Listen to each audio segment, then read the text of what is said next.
All right, so that moves us to our action agenda. As necessary or appropriate on matters discussed in executive session. Do I have a motion, Mr. Hogan? I'd like to make the motion that the board approve selected employment items shown in Exhibit A for action. Do I have a second? Ms. Snipes? Sorry. Any discussion?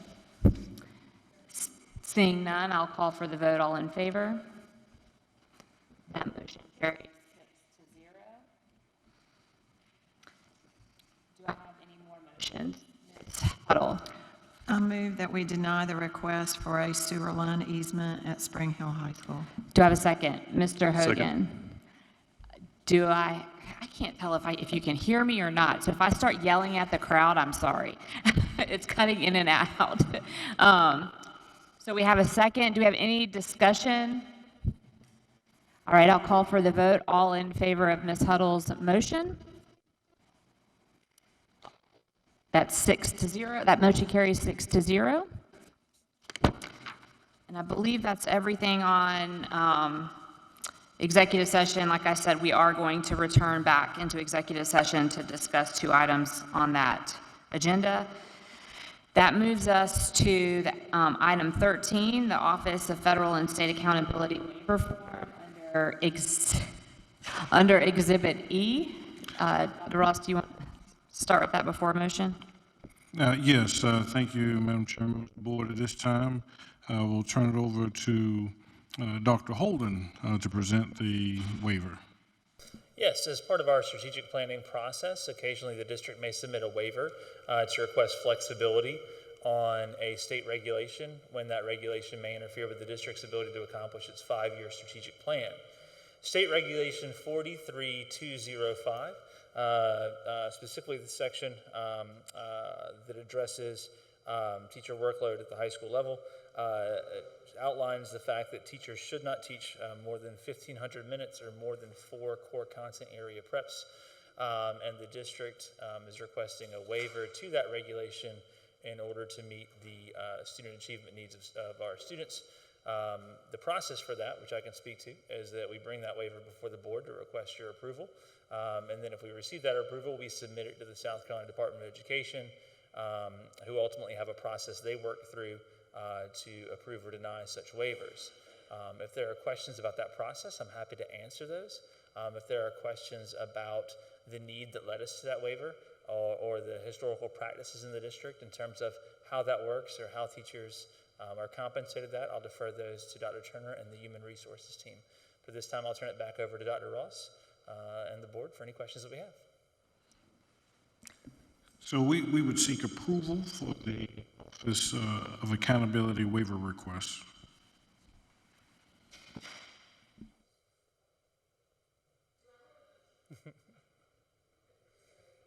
I'm gonna swap these out. Let's try this. I don't know why it's blinking.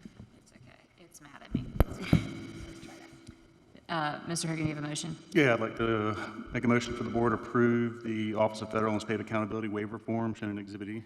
Do I have a second? Ms. Snipes. All right. Do I have any questions for Dr. Holden? Ms. Huddle? Have we done this before recently? In my recollection as Director of Planning and Accountability, we have not submitted such a waiver. One has not been brought to me for us to prepare in submission to the state for this piece. Okay. And can I ask a couple related? So is it the 1,500 or the 4 courses or both that's the issue? I believe it is both that we are looking at tonight. Okay. And by 4 courses, they mean? 4 preparations. Okay. So if you teach the same class twice in a day, that only counts as 1. One preparation, Thank you. yes, ma'am. Good question. Any other questions? All right. Seeing that, I'll call. Okay, Ms. Huddle? I wanted to give other people a chance. I believe the memo that we got said that the teachers are paid, I can't remember the exact wording, but so is there extra compensation to the teachers that have to do this? Dr. Turner, Is I'll that, defer to are you. you referring, I'm just real fast so that I'm looking at what you're looking at. Are you talking about where it says some teachers teach over 1,500 minutes and are provided extra compensation for extra teaching time? Is that what you're Yes. talking about? Okay. Yes, teachers are compensated. They're compensated for the extra class and for an additional planning for that extra class. Okay, thank you. Any other, Mr. Hogan? Thank you. With the teachers that potentially have to cover other classes, will they be selected randomly, or will they have an opportunity to volunteer for them, and do they have the ability to opt out? Again, I'll defer that to Dr. Turner.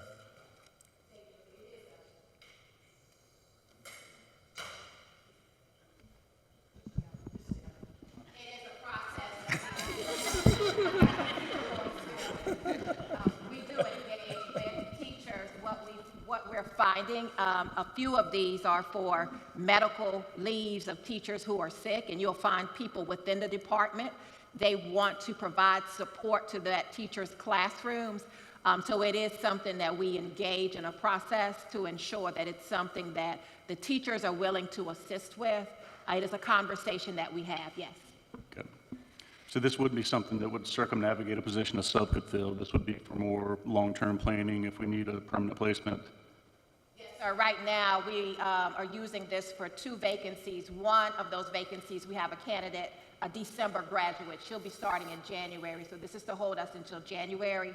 And the other, we have 2 medical leave situations that we are trying to cover. So these should be temporary. And there are a few singletons where a school wanted to add an additional section of German, and there is only one German teacher, an additional section of French, and there is only one French teacher. So these are unique situations that they have asked for. Okay. Thank you.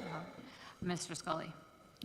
Yeah, is there an end date to this waiver, or is it kind of in perpetuity unless changed or until changed? The intention, based on our conversation with the State Department, is that would last for the duration of our 5-year strategic plan, so it would go all the way through the 26-27 school year. Okay.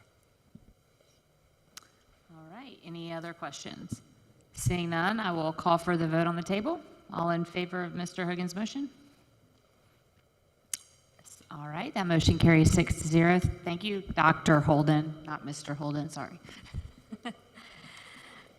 All right, so that moves us to items 14, 15, 16, and 17. All of these items are policies that have already gone through discussion and first reading. So I'm going to ask for a motion before Ms. McCaskill starts. Ms. Snipes? I saw you were pointed at. I'd like to make a motion that we approve proposed visions to board policy IKACC, placement of non-accredited private and homeschool secondary students. Did I just read them all together? Proposed revisions to board policy IHCA, summer school. Proposed revisions to board policy IJNDAA, distance, online, and virtual education, and proposed revisions to board policy IKG, secondary education. Do I have a second? Mr. Hogan, and that was for second and final reading. Okay. Do I have any questions? I know Ms. McCaskill just came up. Any questions for Ms. McCaskill? All right, I'm going to call for the vote on these ones. All in favor? That motion carries 6-0. And we have, that brings us to item 18 on the action agenda, which is second and final reading. Do I have a motion for 18? Mr. Hogan? I'd like to make a motion the board approve second and final reading of proposed revisions to board policy IKD, honor rolls, which is in Exhibit J. Do I have a second? Ms. Snipes? Any discussion? Seeing none, I'll call for the vote. All in favor?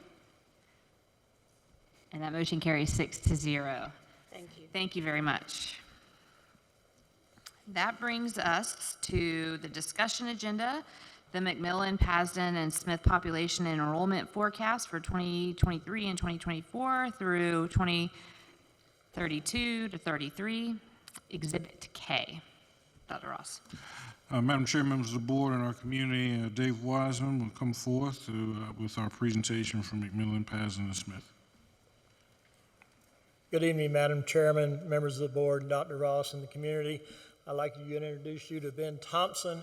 He's the lead in our 5-year master study, and he's here to present the first phase of this, which is the planning and analysis of some of the services. Good evening, members of the board. Dr. Ross, great to be with you again. We first started this journey together at the very beginning of the summer. A lot has changed, a lot has occurred from a planning standpoint over the summer, so I wanted to brief you on that a little bit today, remind you of kind of the process that we're taking, and certainly talk about the first deliverable, which is a look at the demographic forecast for the district by school, by grade for the next 5 years and 10 years overall.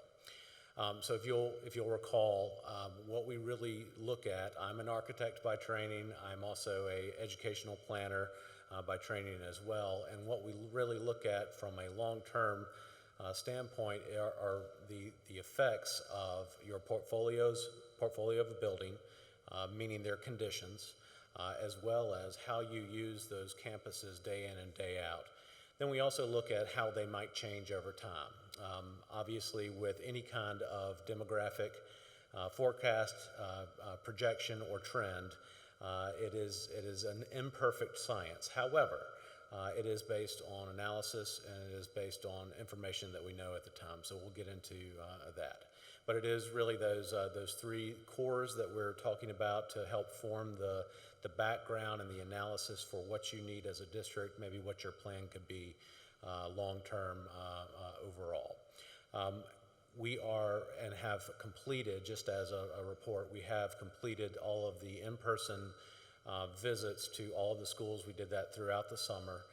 We had a chance to meet with all of your staff also as part of that exercise, and we'll be bringing to you, not this month, but the following months, both in terms of the condition of each building and what that cost impact might be for the district overall for all of the things that we visited and acquired out in the field. So that is ongoing. While we've been doing that, we've also been with our demography team looking at enrollment and trends, of course. At the end of this, what that will result in is what we call a capital improvements plan for the district to consider in making improvements to either their existing portfolio of schools or any additions to those schools or new schools overall as well. But it will be just our recommendation to you at the end of all of the data that we've acquired and the recommendations that come forth from there. Before moving forward, any questions about that? That's just kind of the process overall. And we'll dive, and if not, then we'll just dive into the findings of the report. All right, so big question. Are we growing as a district? And if so, where and by how much? It seems like a fairly succinct question.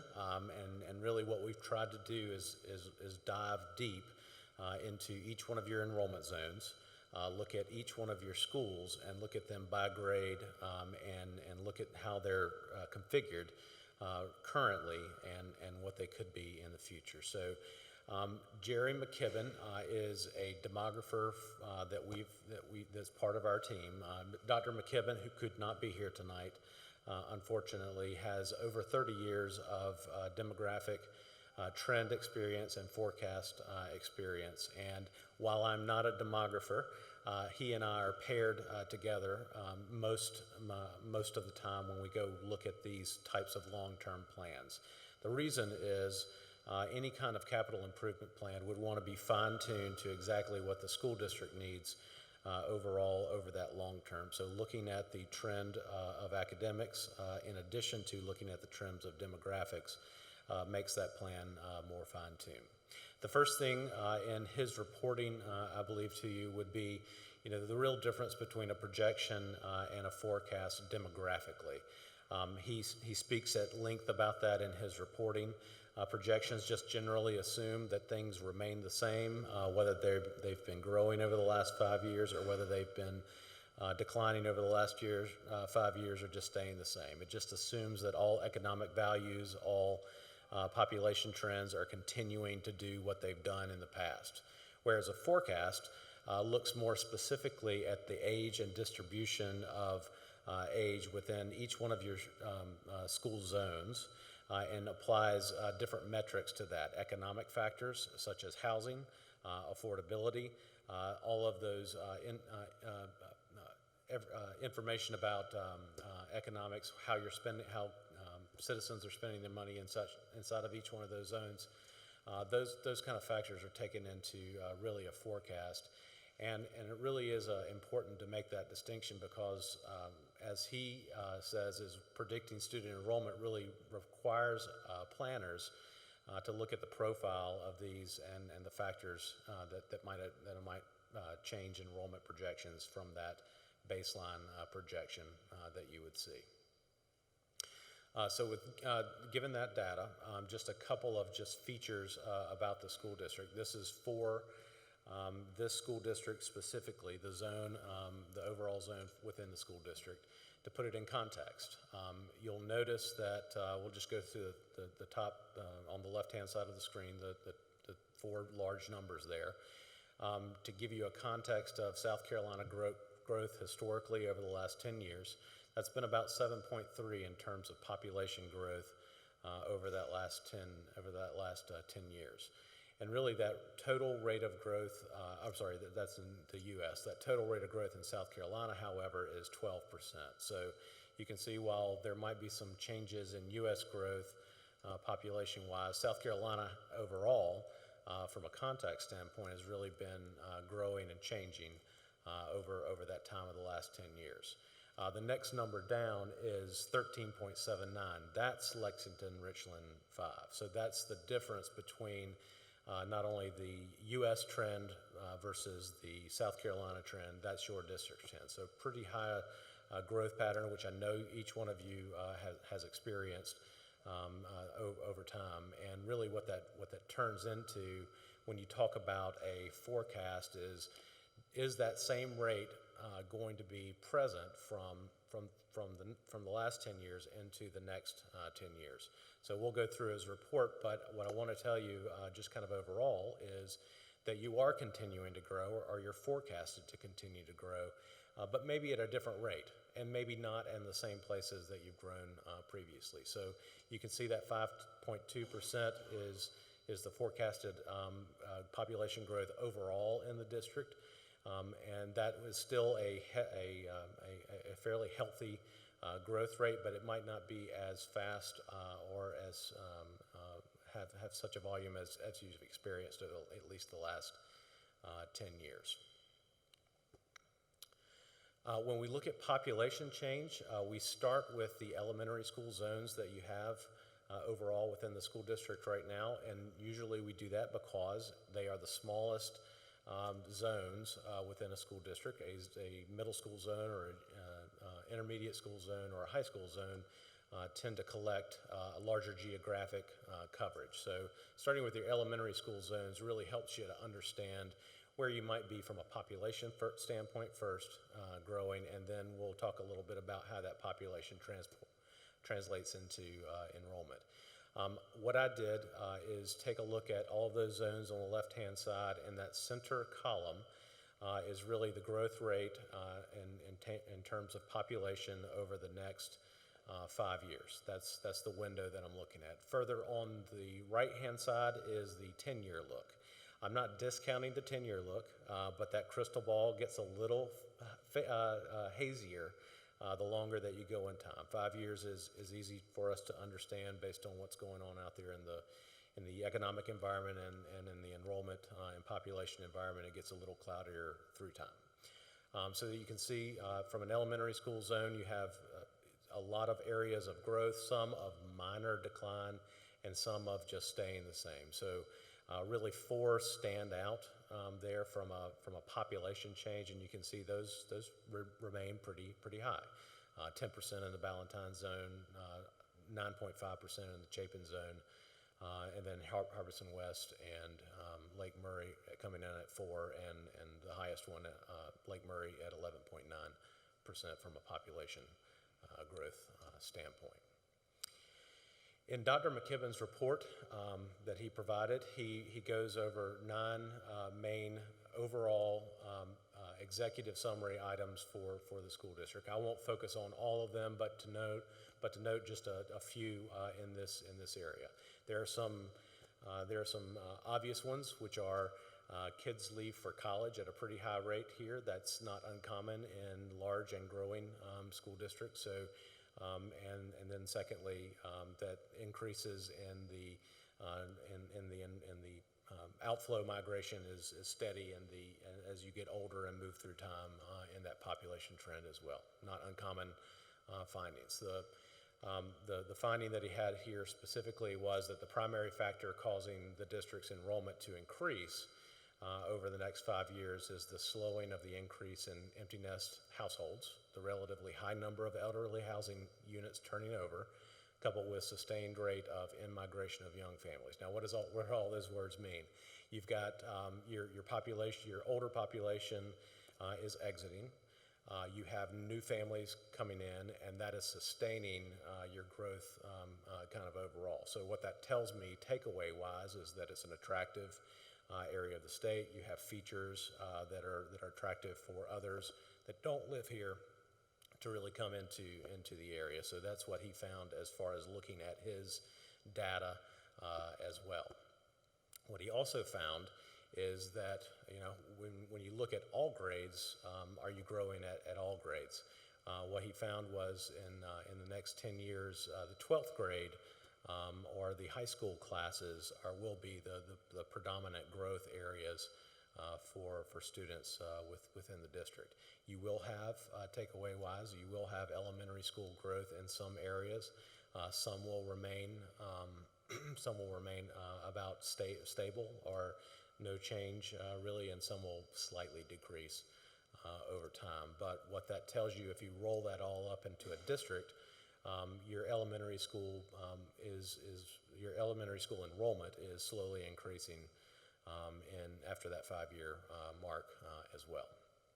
One of those leading indicators, if you look at it from an overall standpoint, is the average age, the median age of the district's population.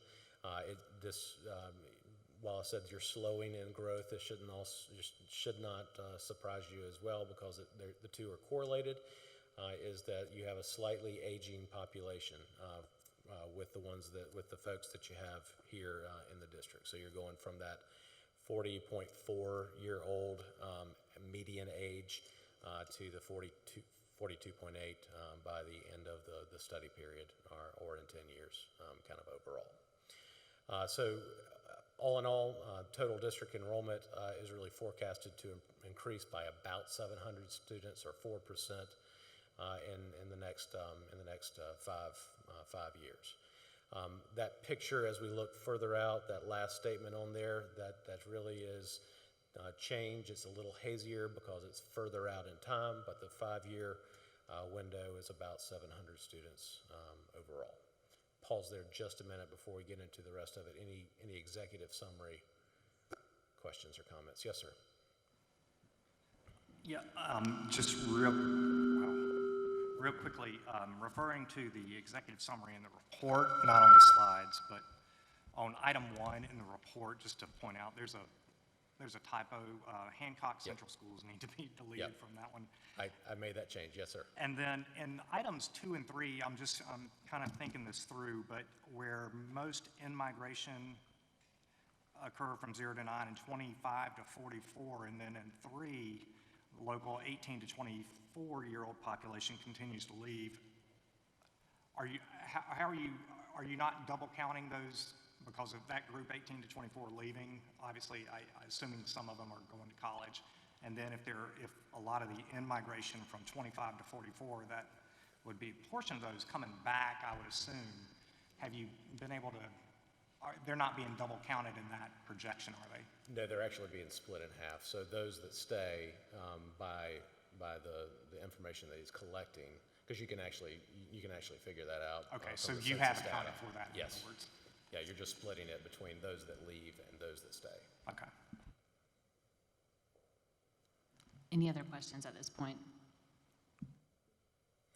All right, visualization wise, we take all of that information that's listed in his report and try to at least make it a tool that we can use in our planning moving forward. So it's always interesting to look at it from an overall district standpoint. That gives you an idea from a resource standpoint. The year that we took this, which was 2022-2023, which just ended, the district was about 17,500 students. And in that 5-year window, that plus 700 really equates to around 18,200 students, and will tend to be about the same looking at that 10-year window. You can see it slightly goes down, but it really doesn't go down anything more than 100 or so students, and across 12 grades. That doesn't make a big impact overall. We also look at not just what it is in terms of roll-up, but how you've clustered your schools together in overarching zones. And then we do dive down into the individual school and the per grade growth patterns of each one of those facilities as well. So while the district continues to grow at that 5.2 rate as forecasted, some areas are growing more than others. So on the left-hand side of the screen, you'll see IRMO. That first dashed line is the date of the study. The second dashed line is the 5-year window, so you can see there is a fair amount of growth projected for the IRMO cluster. I also would point out there, obviously, the dip in that graph is the COVID year where we did see a dip in enrollment overall. But what you can say is that enrollment has come back up to and surpassed, forecasted to come back up to the pre-pandemic level or around there over the next 5 years.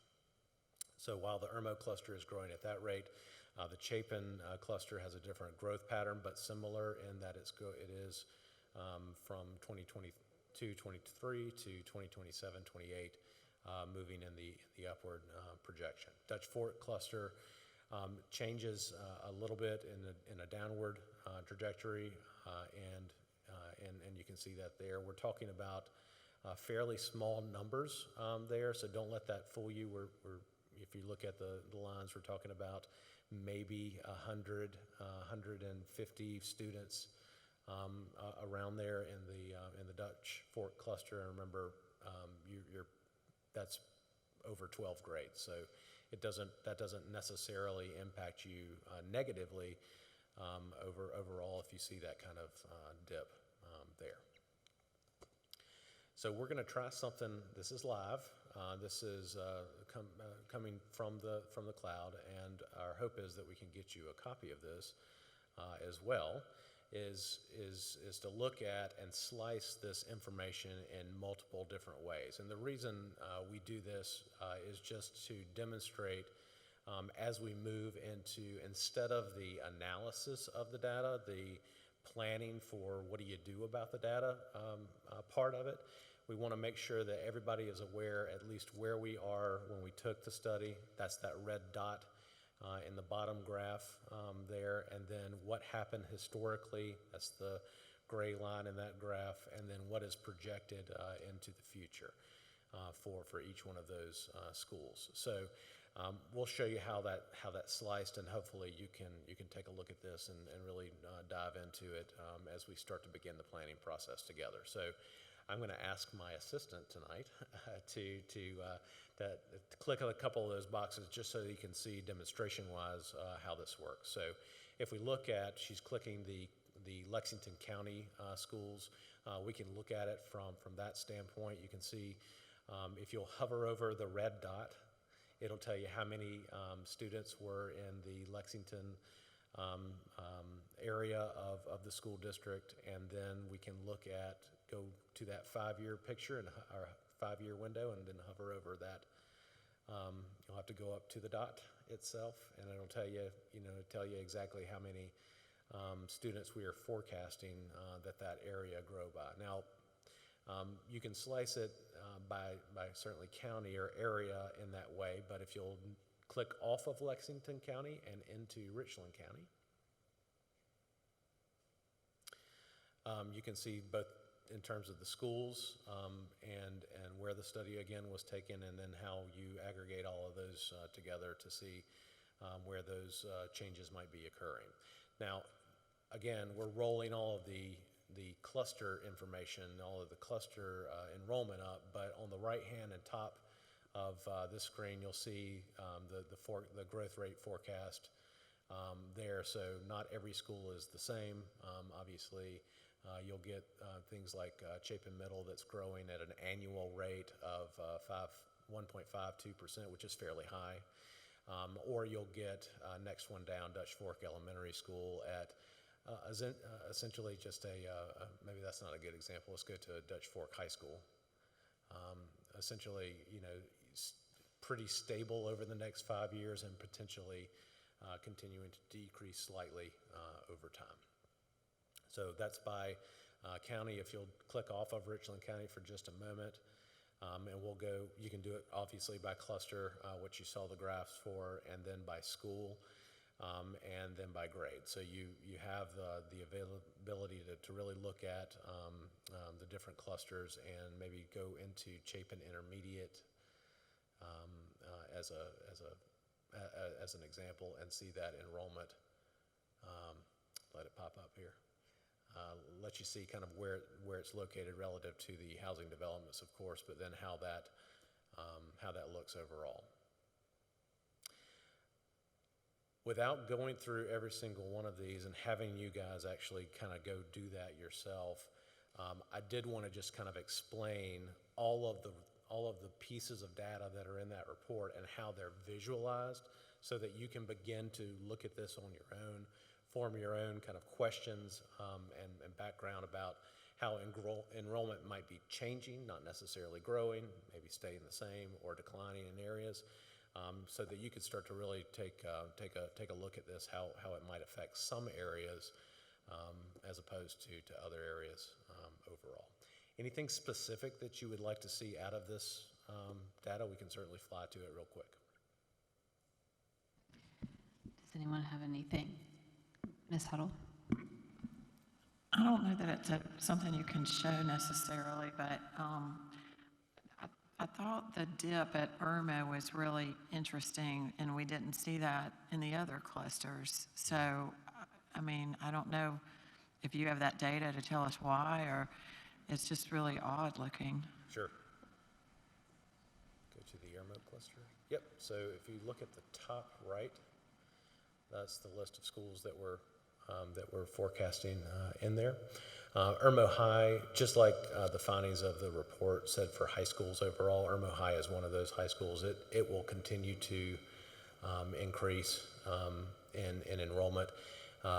We took that red dot, if you wouldn't mind hovering over it. I think that says 2,022 students, and if you go in the 5-year window, top of the chart, so 2026, 2 more over. Yep. Oh, I'm sorry. It says 1550. Would you mind going back to the red dot? No. There we go. So 200 students, around 200 students growing there, and that is one of the only growth areas forecasted for that area for the cluster. If you wouldn't mind going to the top on Leopard Elementary School, you can see this is where your elementary school wise you're really projected to grow in that zone. They're looking at and assuming that any housing development that is platted and approved in each one of these zones, they're assuming that it's built out over the next 10 years. So that's how they're spreading this out. They're not taking into account rumors of what might come or anything like that speculatively. But what they are doing is taking a look at your planning department information and saying, okay, there are X amount of houses planned to be new. We don't know whether they'll be built, but we're going to assume that if they're platted, they're going to be built over the next 10 years. I have a question. Yes.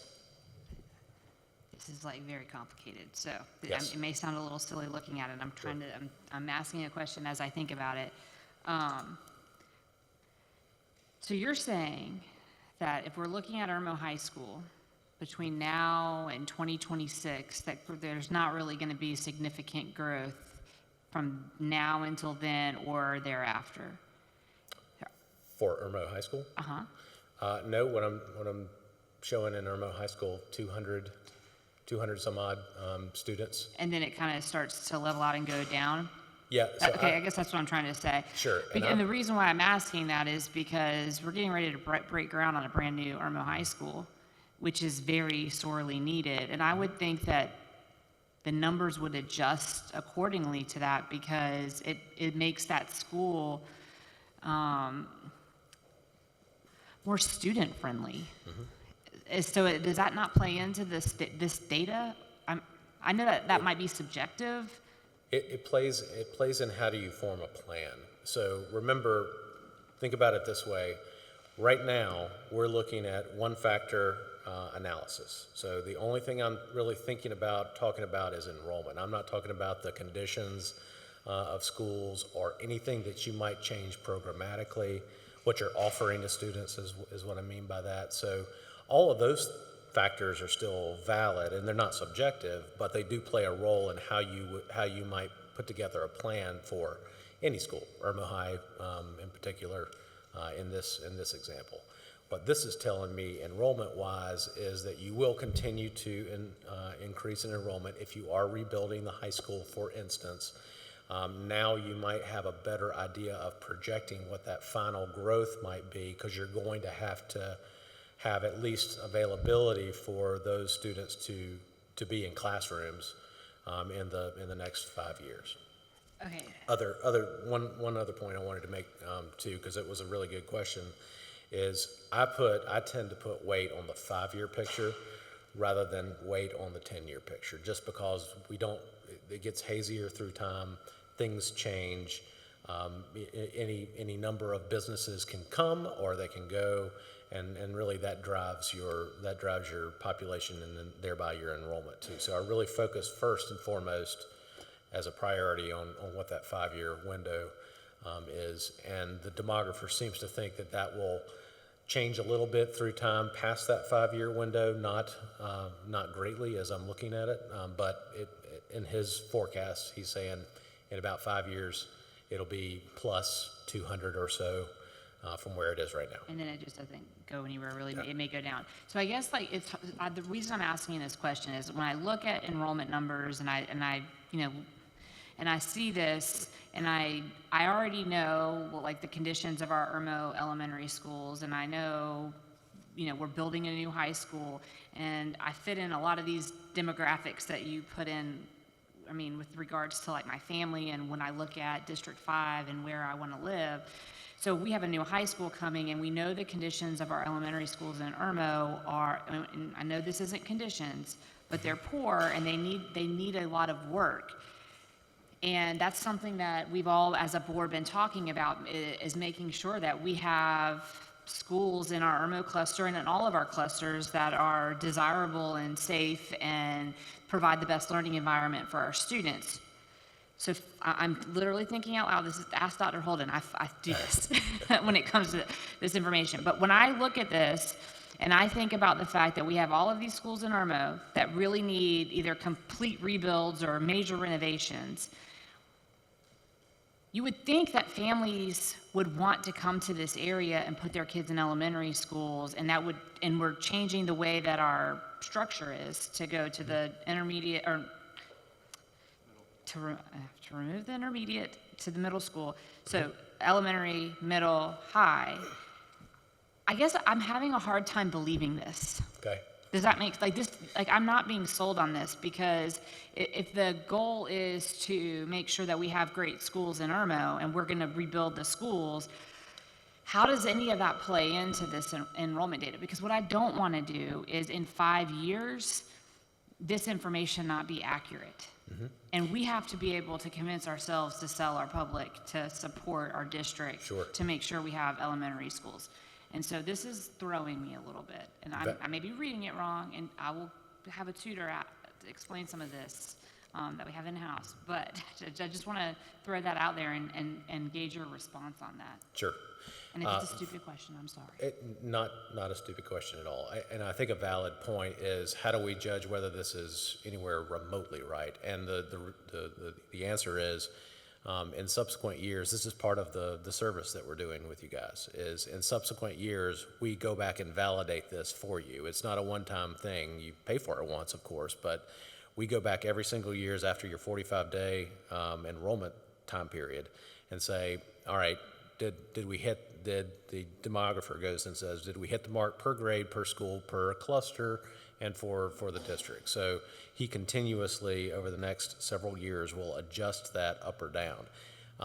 In his 30 years, he doesn't adjust very often.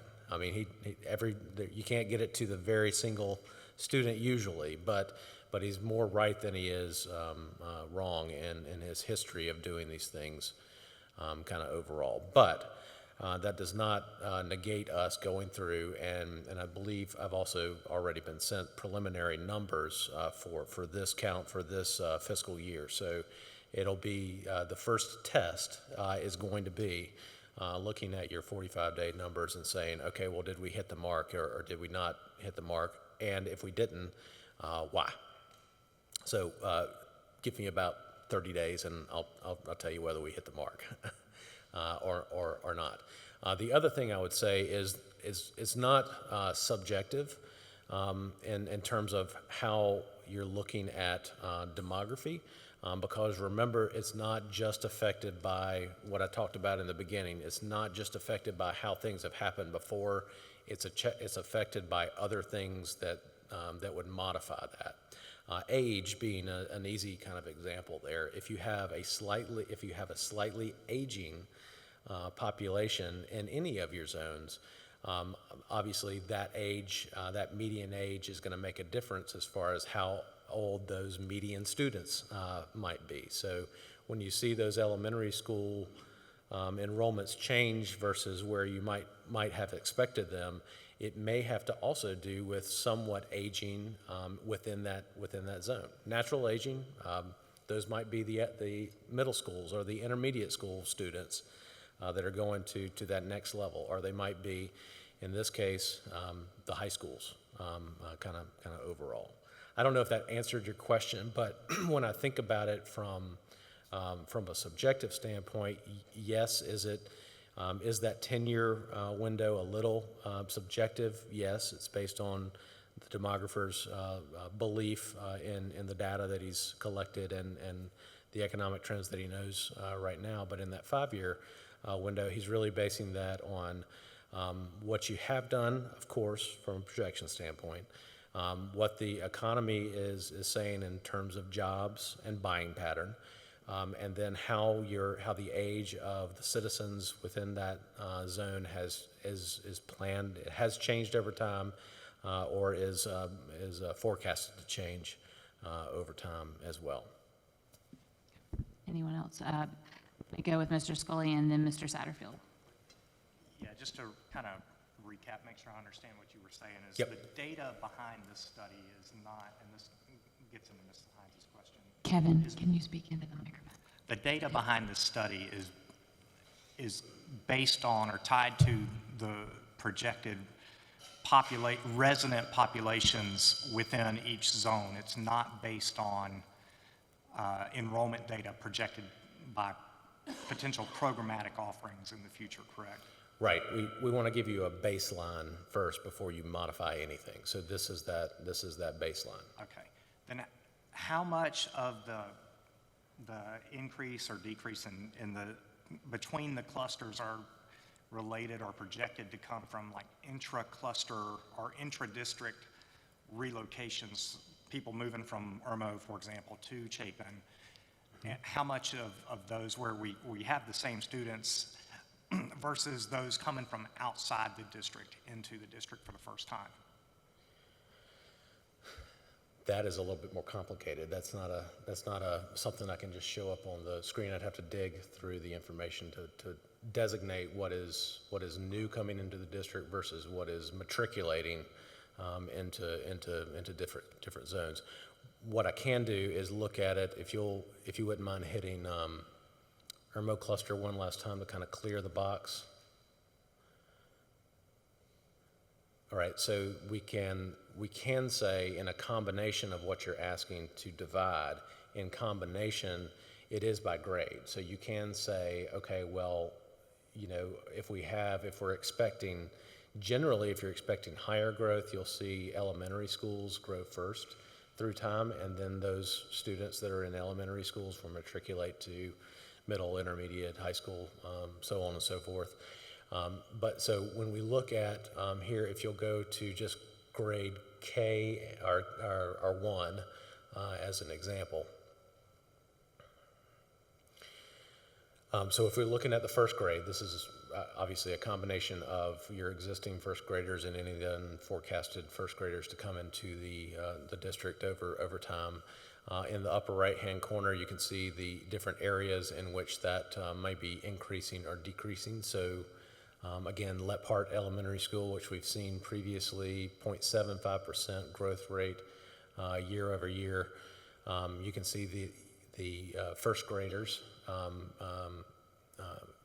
the enrollment trend for first graders here. If you'll click on as kind of a different way to look at that, the 2 instead of the 1, it should tell you a little bit about how second graders might look. So when we do this, we're doing all this and slicing it in this way so that we can say, all right, is there a pattern here? And is that pattern going to relate to different things that you need to improve at that school? So do you need, for instance, to convert some classrooms into other functions? Or do you need to add classrooms because you might have a capacity issue? So we're slicing it that way. I'll have to look at what we're forecasting from a new perspective coming into the district versus what we forecast for you to have presently here in your existing population. I just don't have it sliced that way. No, I understand. Thank you. My question was actually, Mr. Scully asked my first question because I was very curious, knowing and watching the movement that we've had over the last couple of years with people moving and transferring within the district. It would be interesting to know how that is going to affect these numbers. Sure. But my other question is probably more directed toward Dr. Ross. When we get together and start talking about the 5-year plan and the restructuring of our schools, will we be able to transfer these numbers into real time? I don't want to use the word real time, but so that we can have a pretty good idea how that's going to transfer with our restructuring. I think the opportunity to address that, and one of the things is we have 5 ingredients in this cake. We're talking about 2 of them tonight, and that's community analysis and enrollment projections. To clearly determine how to restructure, redistrict, we need to understand the facilities conditions report, which is on October 23rd, and the instructional plan review, which is on November 13th. And here's the reason why, as you pointed out, moving students to buildings that are not equipped to meet their needs is malpractice. So it's not just moving a number to number and filling up buildings. We want to make sure the spaces that they're going into meet their needs. So I want to see all of those conversations together so that we can handle a more strategic plan. So as we're seeing dips and increases, just know that it's not just moving one student into an empty building. Make sure that we're moving need to need. So I think once we have finished that instructional plan review, we know, in addition to the facility condition report, I can be able to better show you some models of what a restructuring plan will look like, a redistricting plan will look like. This is the baseline for that readjustment, that realignment that's going to happen.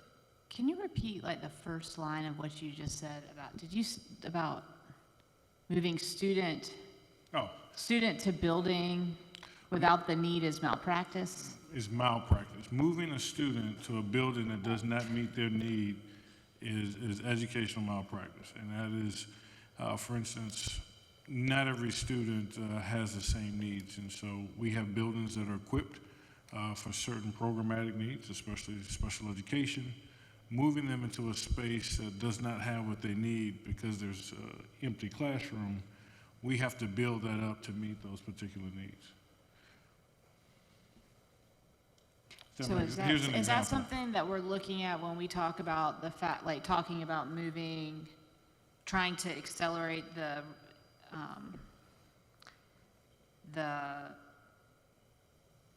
plan, the middle school, intermediate school, middle school models? Is that what you're referring to? Because I know So we've over had. time, correct. And I'll use an example, and Ms. McCaskill, you can correct me if I'm wrong, but let's take occupational therapy, for example. I think that's probably the most extreme case. We may have lower enrollment at another school. And you may say, well, we'll just move X number of students over, rezone that area here. If that sends that child from one zone that has classrooms that are fitted for occupational therapy to another zone where that particular classroom is not ready, we need to make sure that classroom is ready at the receiving school for that child. So the instructional plan review just makes sure that as we look at these lines and we look at who's going where, once they arrive to that new building, that those programs are, that those buildings are upfit for those particular needs. Does that make sense? Sort of. It will, as we go through all those 7 questions in workshop fashion, we will handle these in order. But I think it's important to, sometimes we look at it and we say, well, this school is overcrowded by 200 students. This school is under capacity by 200 students. Let's just move those 200 students over. And it's not that simple. Each of these 200 students have different needs and different diagnoses and different issues that we have to make sure that we're looking at when we move that child over. Are they coming over the right resources, the right teachers, the right classroom needs? So for us, it's malpractice just to say there's 200 open spots, there's 200 over, let's just move them over and we'll balance it. That's not a realistic approach for us as in the profession. And we'll guide us through that, through this plan here. Sure. Have you taken into account the growth in charter school, homeschool, private school into these projections? So if a charter school did not exist when we took the information, we did not consider that in any projection, in any forecast into the future. If that's changed since June of this year to now, then we might need to know that as far as the Yeah, I didn't mean that, reforecast. but if you look at the data, all 3 modes outside of public school have increased Sure. in our district, and I think statewide in the last 5 or so years. So I guess I'm just asking, are you looking at that, projecting that, because those are students that we don't get? Right. I'm not looking at that. I'm saying it appears to me right now, or it appears to the demographer, this is what is the circumstance in the district, and there's no way for him to know whether you will continue, whether there will be implementation of new charter schools or implementation or growth in private schools and or homeschool past what you have historically experienced overall. So to piggyback on that, if a charter school opens in the next 12 to 18, 24 months, when we go forward, is that information that will be updated That will by be the updated demographer? as you Okay. go through time. Yes, Okay. ma'am. Anyone else up to this point? Dr. Ross? And I should know the answer to this, but this program, Will it be available to the public to use, or is this for the board? How does this work for? It is a kind of a subscription-based That's okay. program. I believe it's a Microsoft product. I'll get the information to you. How about that? And we can figure out a way to kind of either get it in live form or in report form. Either way, Do we have access to this? we're working on that right now. Okay. What I wanted to do today is just kind of explain what it is that's included in that report that you got, and how it's visualized kind of overall, so that we could take a look at how all those graphs really start to make some kind of visual sense, kind of overall. Because and this is an important point. We're still at we're getting close to, but we're still at the end of that analysis period. So I'm trying to hedge a little bit and not say, well, you should, or we would suggest, or you might think about. I'm trying my best not to use those words. It is in my nature to do so, but I'm trying my best not to use those words, because we want to make sure we understand the analysis before we get to how do you solve a problem, or how do you change things overall. We have to try to refrain to do that too, so it's okay. We all do. Anyone else? Are you, All right. Well, thank you for your time. thank you this very evening. much. We'll see you More to soon. come. All right, so that takes us to item 20 on the agenda, the student nutrition fees, the USDA's Community Eligibility Provision, CEP. Dr. Ross, I'll let you kick that off. Thank you, Madam Chair, members of the board. We have with us to discuss our Community Eligibility Provision Program, our Coordinator of Student Nutrition, Ms. Shauna Cato, and our CFO, Ms. Madison Paul. And our Director of Operations, Mr. Sorry, Wiseman. I just like coming up here. I don't have an opportunity that much. So I'm going to just turn it over to Ms. Cato so she can talk about this program. Good evening, Board and Dr. Ross. Thank you for having us for this discussion. Madison and I will present, and we will have expert. We have Ms. Ellen Mason from the State Department that will come up and back up the things that we're talking about today. Do we use it? Yeah. All right. So we currently have 22 cafeterias in our district. And the way our program is designed, we do not receive tax dollars from the state, local, or federal government. We receive monies in reimbursement.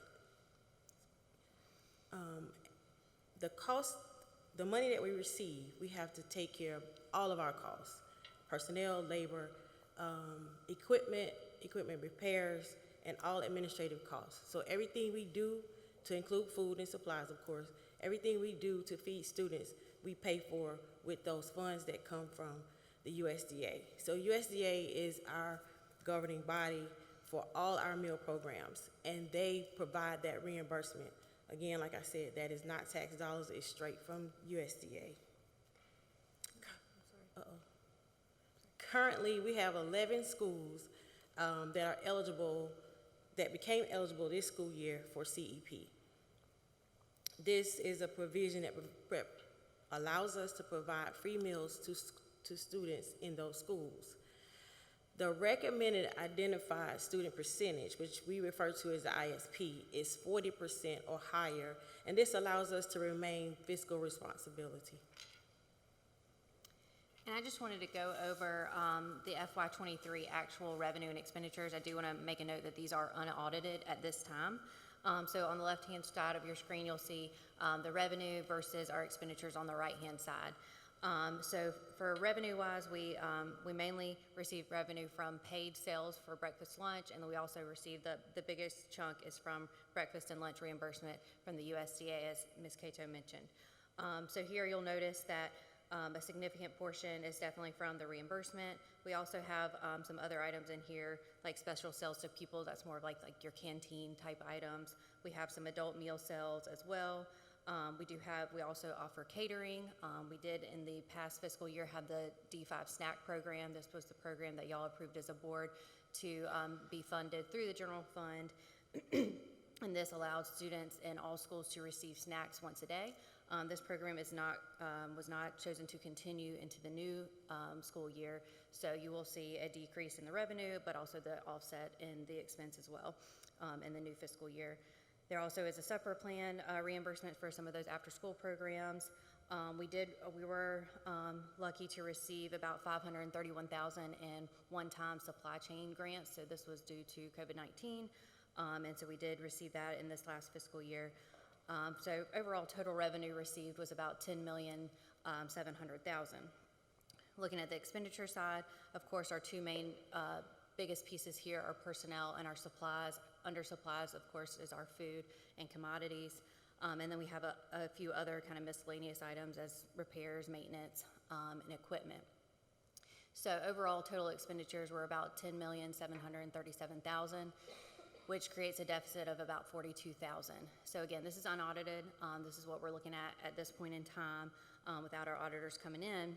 But I do want to make a note that if we did not have that supply chain grant, then we would be negative, over $500,000. So, we're of course thankful for that, but we did notice that at budget time and decide, okay, we might need to make some changes. We need to look at possibly increasing the fees for both breakfast and lunch, also adult sales, and then look at the CEP program to see if we could add some more schools to that program.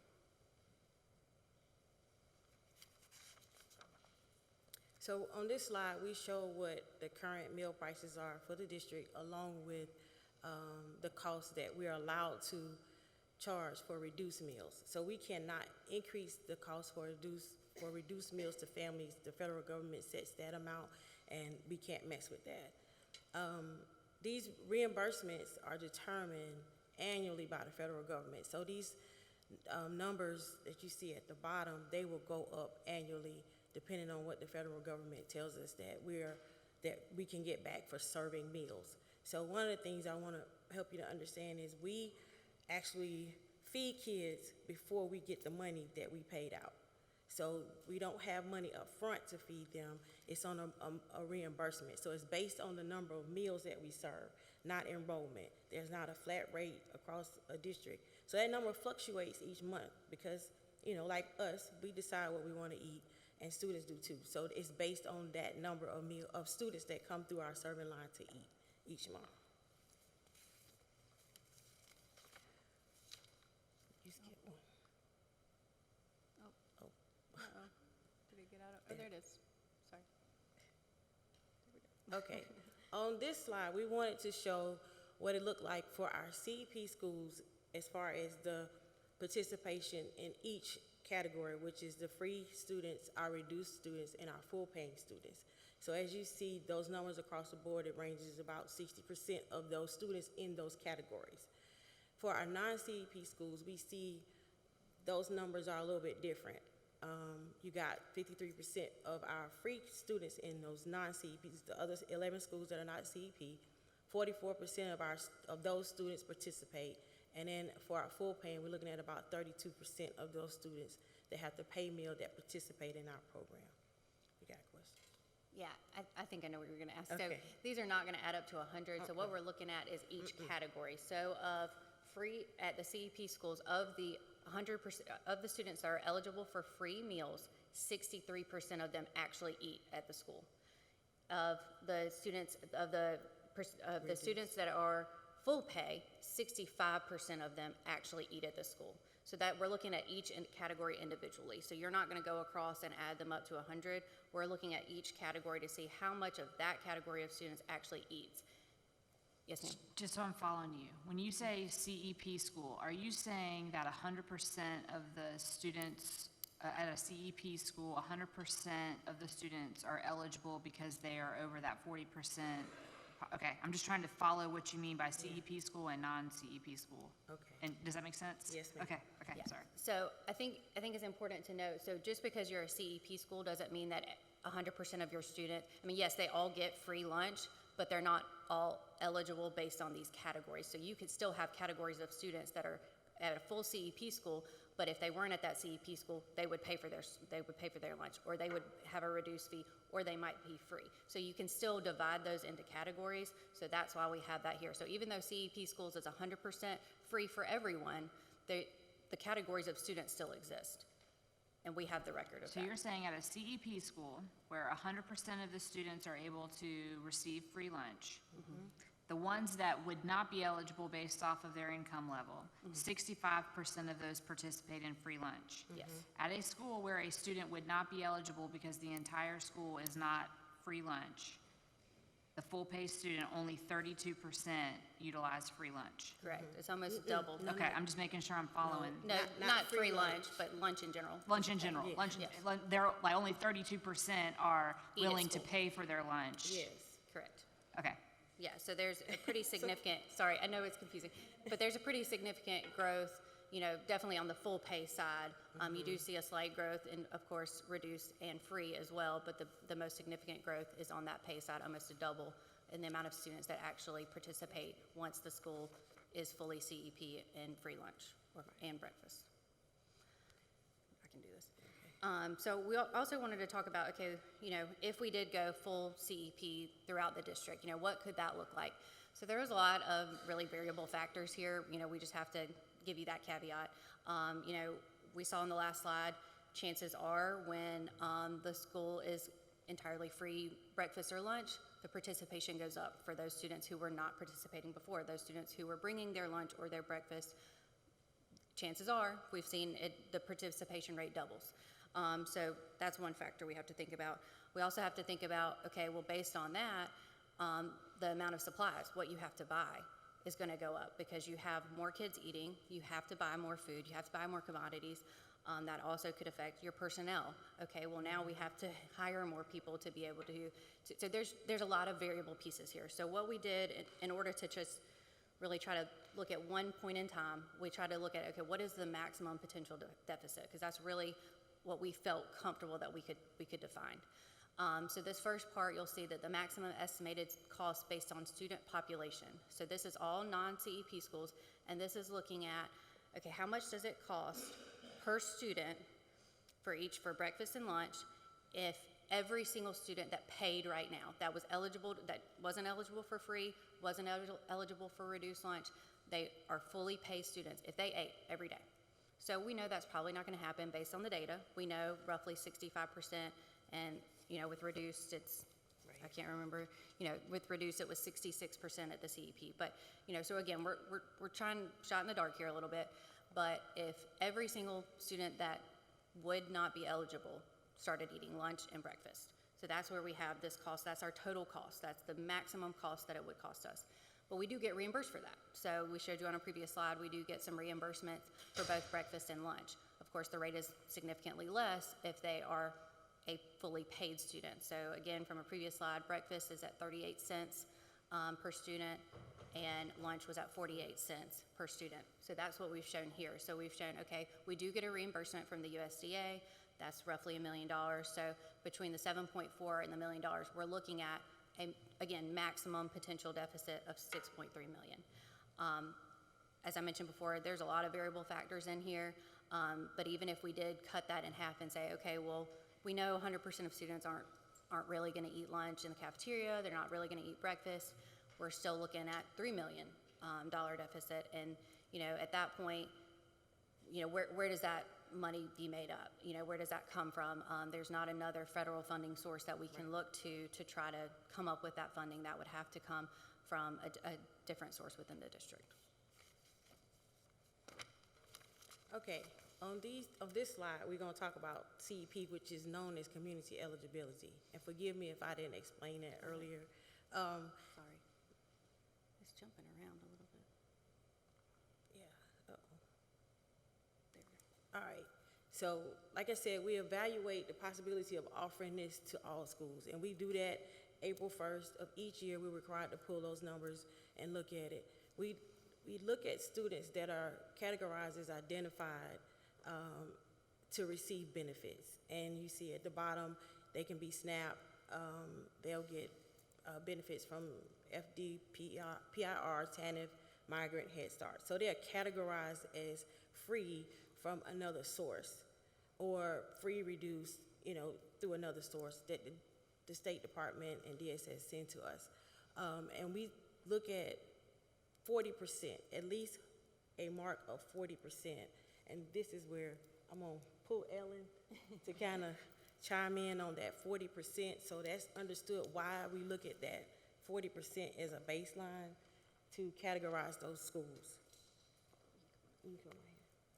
Okay, so 40% is the eligible requirement that the USDA has set. That's in federal law. We can't change that.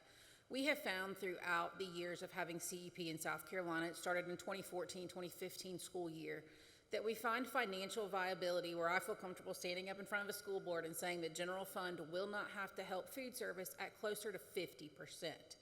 At that 40% threshold, you multiply that times the multiplier of 1.6, and you get something, I think it's 62% of the meals reimbursed at the federal free rate and the rest at the federal paid rate. So if you go back where we talked about where Shauna talked about the reimbursement rates earlier, there's a big difference in that federal free rate and the federal paid rate. And so at 50%, you hit an 80-20 split. And we actually had a district experiment with this a couple years ago, so we know it works at that 50% threshold. Anything less than that, I'm not standing up in front of a school board and saying, I feel that you will be financially viable. So while the federal government does say you can participate at 40%, school districts have to understand if we go lower than that 50%, there is a possibility that the general fund will have to make up expenses in the food service account. Thank you.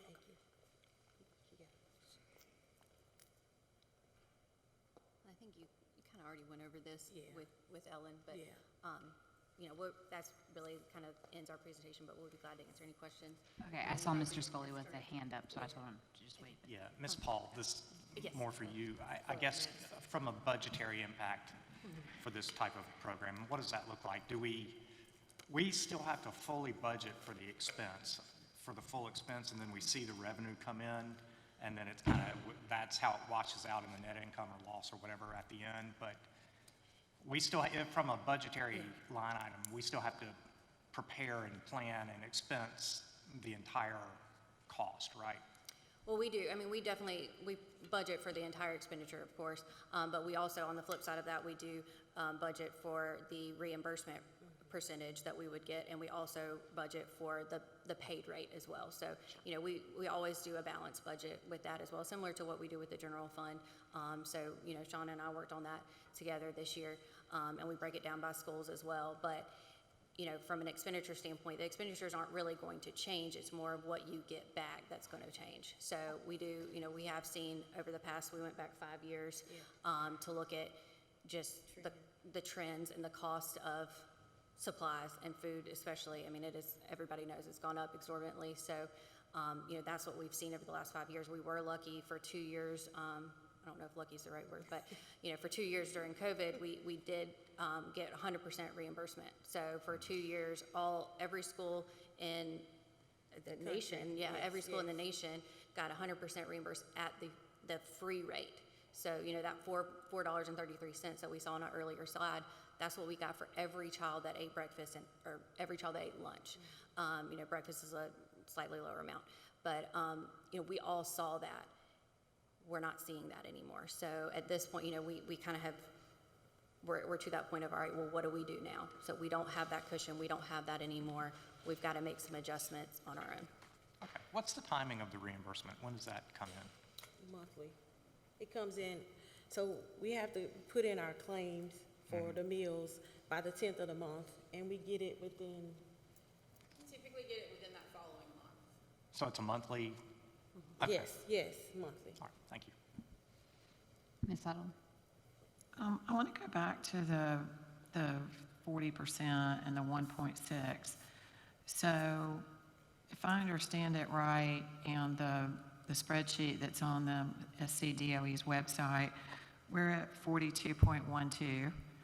And so the formula would be to multiply that by 1.6, which would be 67.39. Is that right? Yes, ma'am. If you go back to the slide that shows the percentage of students that do that one, thank you. Those are all under 67.39.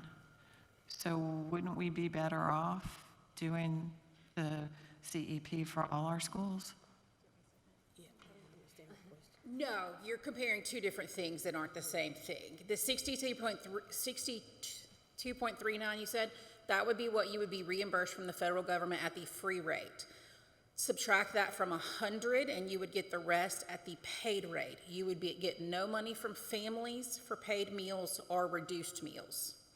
So the only reimbursement you would get for, I can't do that math in my head, for those 30-something% of meals would be that 48 cents.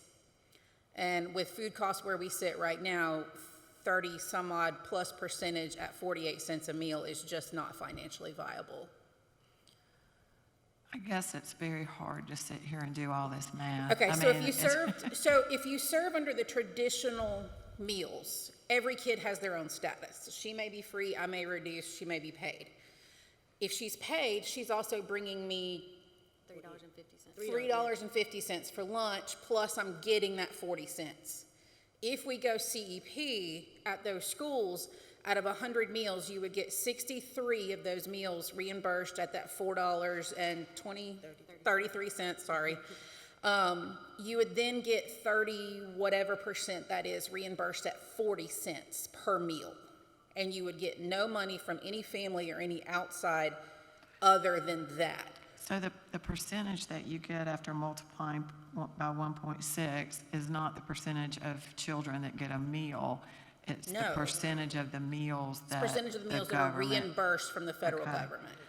One other question on the meal rates, the $2.80 and the $3.50, are those the same throughout South Carolina, or how are those determined? No, every district sets their own. Okay, thank you. Yeah, I think we approved an increase, and that was kind of an issue. And I just kind of want to say about all of this, because we've gotten a lot of emails. I'm sure I can speak for all of the board. We've had people reach out to us about the cost of food for students. And I think there's a lot of reasons for that. I mean, like you said, there were a couple of years where every student in the district received multiple meals for free, and that was a huge relief to families.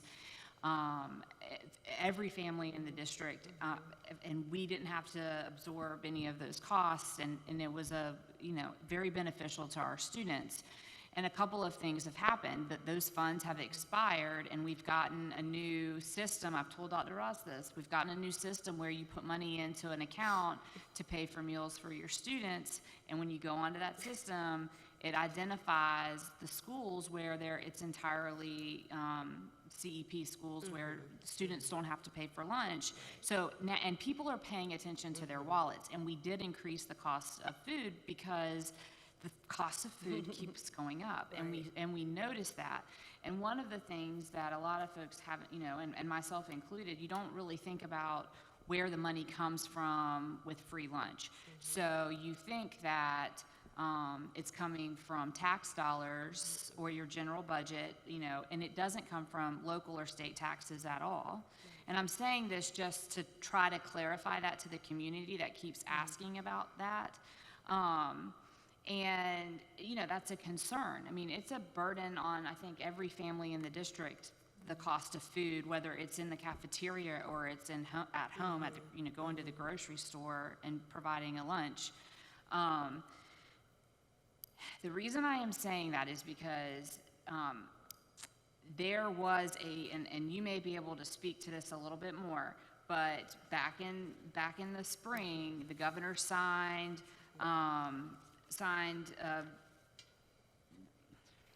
Act in 9, and there's a committee, the Child Food and Nutrition Services Study Committee, that was convened, and there were different appointees, and there is a meeting schedule.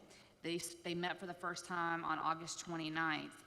Tomorrow, they meet to discuss whether child-related national food and nutrition programs should be provided at no cost to all South Carolina students, and they're going through the effects of universal nutrition programs on South Carolina students, federal dollars, state appropriations, reimbursement rates, all of that, and I believe they're allowing for testimony on thoughts on that. They're probably going to be very mad that I'm saying this, but people don't know that these committees meet. And there are 4 meetings that are scheduled for this committee, this joint committee that consists of multiple people across the state. And I just wanted to put that on the record because I think that we're going to hear more and more concerns from community members about the cost of food. And as much as you want to be able to provide a free lunch or a breakfast or second breakfast in my family's case when we had the free meals, you know, it costs money. And as we saw when we were approving our budget this year, there's not a major surplus of money, and so we need to figure out how to best advocate for our students on that. And so I just wanted to throw that out there. I'm going to put this in the minutes so that the public can see that. And that's just, that's one of those things that the General Assembly and the governor and the State Department of Education and the Department of Agriculture and all of these groups within our state have recognized that need, and they're trying to address it. I don't know that it's trying to be addressed for the first time or that it will be successful, but the more people that know and can advocate for whatever it is that you think is beneficial for your students, I would encourage you to do that, because it can't just be just us or just, 5 people. I'm just pushing that out there because that helps us make our determination. We can't just take action on this without really thinking it through, and I think it would be beneficial to at least watch the videos on this. So that's just my thoughts. Mr. Scully. I'm just going to tag on to that. If you are so inclined, don't stop there. Contact your federal congressmen and senators about the food supply chain program. That was an extremely impactful and popular program, and they're considering and weighing renewing it. So let them hear from you. Thank you. I knew you were going to get up, and that was why I was looking at you the whole time. I want to second the federal push. There are efforts at the federal level to lower the ISP and increase the multiplier for CEP. If that happens, South Carolina qualifies statewide for CEP. It's a no-brainer for everybody in the entire state. We do have districts here that don't qualify at all for this program, so we need that to get them on board as well. So contact your federal representatives. And this is something that we will revisit every April. We'll talk every April when she sends the numbers in, and we'll keep going over this and seeing what your financials look like. And there's always the opportunity to add schools. This is not an end-all, be-all. This is something we can add, we can play with moving forward. So just, when you talk to your community members, just know that we want what you guys want. We want to feed them all for free. So we will continue to look at that every April and let you guys know if we feel comfortable with ever adding anything else with you guys. Thank you. And just to. Ms. Tuttle. Oh, I'm sorry. I just had a question about the SNAP and all of that. I guess I have a 2-part question. One is, do we get that information automatically, or is that something a parent has to apply for? No, ma'am, that information, and Ellen can speak to this also, we get a file monthly with students that are identified. We get it from the State Department, they get it from State Department of Ed, they get it from DSS. And they send that list to us, and we upload it into our system. And so a student that may not qualify today could easily qualify tomorrow based on that new list. So the parents do not have to apply. It's automatic if they're enrolled in one of these programs. Okay, wait a minute. So, because we got... They have to apply for the program, but if they're on SNAP or Medicaid or et cetera... No, they need to apply if they are in a school that's not already identified as a community eligibility school. It's just a best practice to go ahead and apply. Because like I said, if they're not on that list at the beginning of the school year, then it's based on their income. But then they could become, the next month, they could become qualified based on a new list. Did I say that right? Yes, we get the list directly from DHHS and DSS collectively, but understand that there could be a lag in the data. If a family applies towards the end of the month, we may not get them because we get the reports the first of the month. So we may not get them for another whole month. So we always encourage kids at schools that are non-CEP to fill out meal applications. We cannot take meal applications at CEP schools. It's a violation of federal law. But yeah, those kids that come through on those lists that we match at the state level are automatically free, are reduced if it's Medicaid. And it's only Medicaid, income-based Medicaid, not disability-based Medicaid. Disability-based Medicaid does not qualify.